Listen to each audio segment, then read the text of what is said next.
There are billions of people on the planet, but how many can say they know the purpose of life? What percentage would you say? 0.1%? 0.01%? 0.0001%? Sounds about right, but if it's that low, what are we all doing here in the first place? And how do we spend our time if we are not living for any purpose? Do we even stop to think about it? Or are we all just biological robots on autopilot replaying the same mundane tasks over and over? How would you wake one up and ask them a question? What is the purpose of your life? Would they even consider an answer? Or would they be so used to being on autopilot that they would snap an answer quickly back that justifies their programming? Because they defend all they know, and all they know is what they have been doing their entire lives, on repeat, never thinking of a deeper reason or answer. It takes a certain spark to ignite them out of their routine, and hitting that ignition switch starts with asking the very first question that will challenge everything they have and will do for the rest of their life. What is the purpose of life? The funny thing is, they have been living this answer to this question out every day of their lives and don't even know it. Picture a world where everything is connected like inside a human body. Our cells are constantly working together in synchronicity for our well-being constantly. What would happen if the cells in the body started working against each other and became self-destructive? That is exactly what we as humans are doing to ourselves, because we don't see how we are all connected and how we affect each other in the whole. Nature is always acting on us in a positive way, even though it feels like we are always suffering. It has given us everything right from the beginning.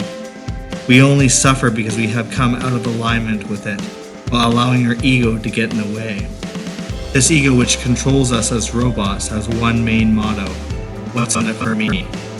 And that's what's programmed in us from the start. We need to find a way to reverse this and head back to our source, which is the upper force. This force only wants the absolute best for us. We have forgotten how to participate in the most important thing, giving back to it. How do we do this? Simple, by assisting its goal of giving the absolute best to us. In other words, we give back to this upper force by loving others around us, and therefore assisting its progress. Since we cannot give back to the source itself that has no lack, we must instead help those around us. In this exchange, we also achieve a secondary objective to life. We become closer to the upper force and take on its qualities by becoming more like it, which is our source.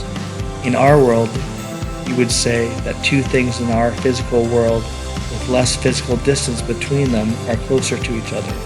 In the spiritual world, this is true with respect to desire and intention. The more desire and intention that share similarities, the closer they are between the two spiritual objects. So the closer our intention or desire is to that of nature and the upper force, the closer we are to it and effectively align with it.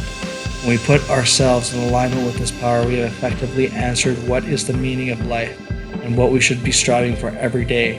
We achieve this by putting others around us first, giving to them, practicing love, and caring for their well-being.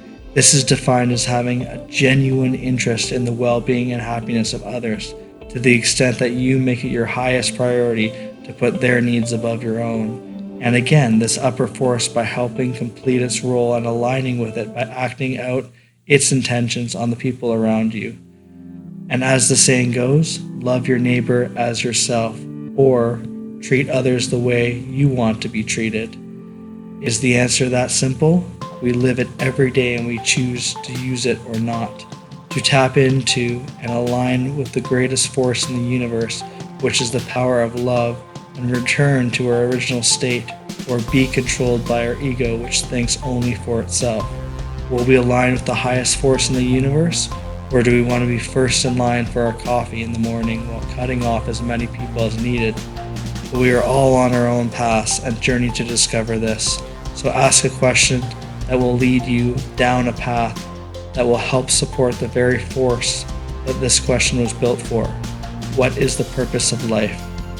That is the beginning of the journey, which leads us back beyond this world, back to our source, and helps us regain our rightful place as an equal with the greatest power in the universe.